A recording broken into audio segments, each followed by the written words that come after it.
Desligue o ruído e conecte-se aos factos. Temos 10 estadias num dos hotéis de luxo Alma Lusa na Comporta. 2 adultos, 2 noites. Assine hoje o Observador com até 58% de desconto e habilite-se a ganhar. Tudo em observador.pt.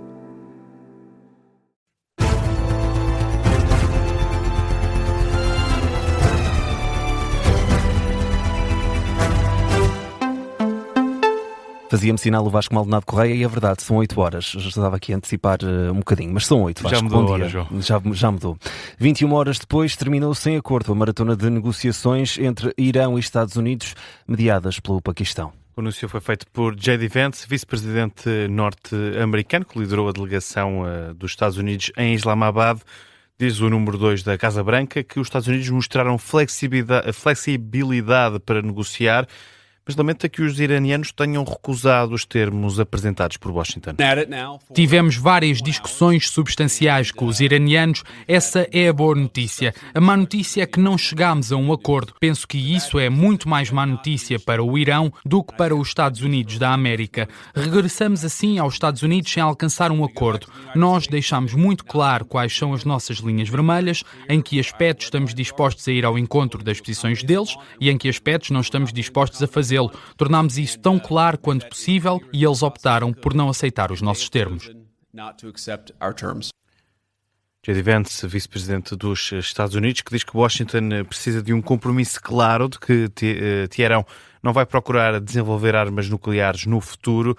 Ora, o Irão divulgou, entretanto, um comunicado nesta noite em que garante que mostrou abertura nas negociações, mas que os Estados Unidos não desistiram de fazer exigências excessivas. É a expressão utilizada. Toda a delegação norte-americana já abandonou, entretanto, o Paquistão de regresso a Washington.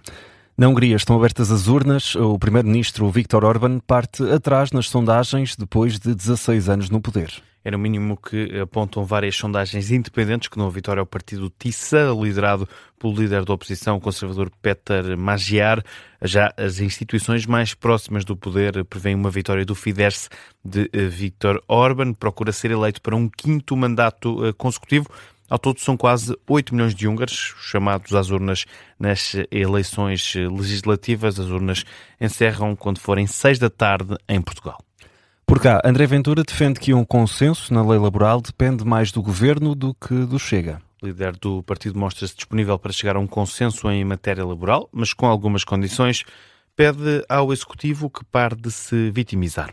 Conseguirmos fechar, antes de ser submetido ao Parlamento, um acordo que consiga fazer uma revisão da lei laboral, mas que ao mesmo tempo salvaguarde que o trabalho por turnos e o trabalho extraordinário é apropriadamente valorizado, que garanta que os despedimentos não serão a regra e não serão um novo normal em Portugal. Nem os empresários querem isso. Às vezes acho que o Governo tem apenas a lógica de se querer vitimizar a todo o custo, de procurar uma iminente crise política. É em tudo, temos visto isso. Vimos na nacionalidade, vimos agora no subsídio social de mobilidade, ainda ontem no Parlamento. E eu acho que os portugueses, francamente, o que querem é que o Governo trabalhe, o que querem é que as coisas aconteçam e o que querem é que as mudanças ocorram na sua vida. André Ventura, em declarações aos jornalistas à margem da inauguração da sede do Chega na Maia, um registro captado pela RTP. O presidente do Chega revela ainda que o partido e o governo têm reuniões marcadas para a próxima semana para discutir o fim do visto prévio no Tribunal de Contas.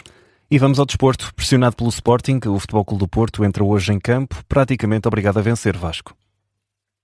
Sim, depois da vitória do Sporting de ontem à noite, os Dragões defrontam o Estoril. O técnico Francesco Farioli não poupa nos elogios ao próximo adversário. Quer a equipa do Porto entrar com o espírito certo.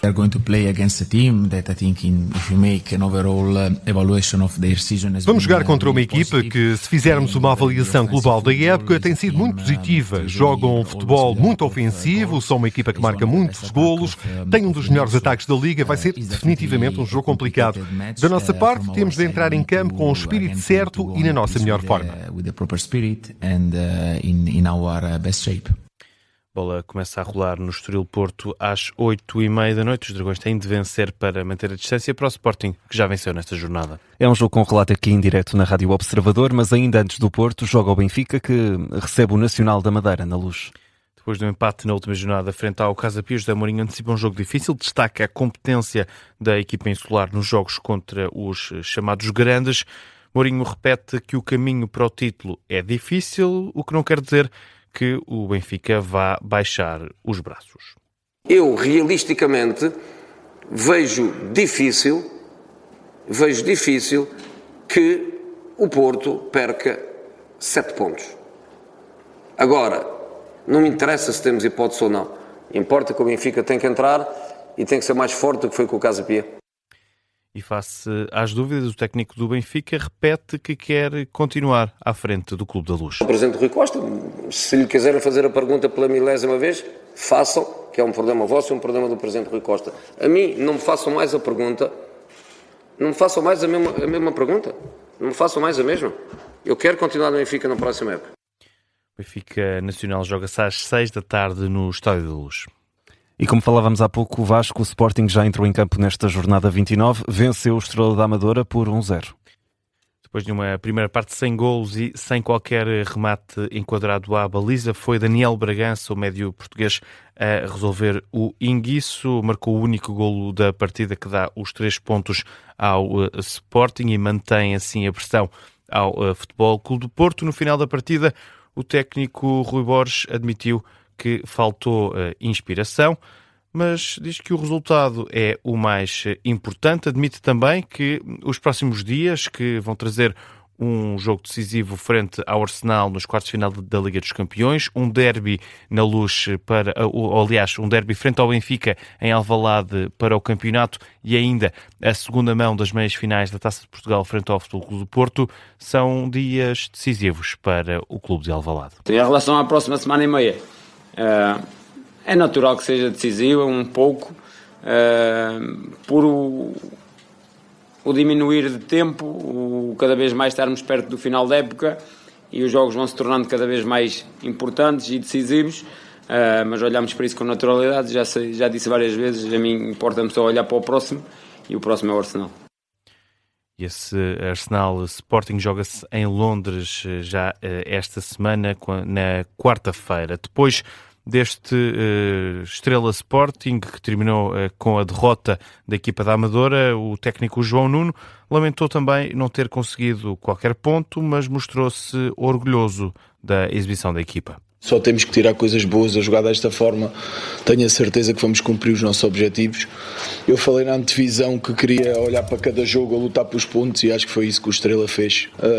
O jogo termina com 2 remates do Sporting e 2 ou 3 nossos, 10, 9 em estatística, golos esperados já tivemos a analisar, acho que é o dos jogos em que o Sporting teve menos oportunidades deste campeonato, portanto temos que olhar para várias coisas boas que fizemos aqui. Estou muito orgulhoso dos meus jogadores. Avaliação positiva feita pelo treinador do Estrela, o Estrela que perdeu então frente ao Sporting. Ouvimos aqui a reação num registro captado pela Sport TV. O Sporting está agora a 2 pontos do líder Porto, tem mais 5 que o Benfica, que está no 3º lugar.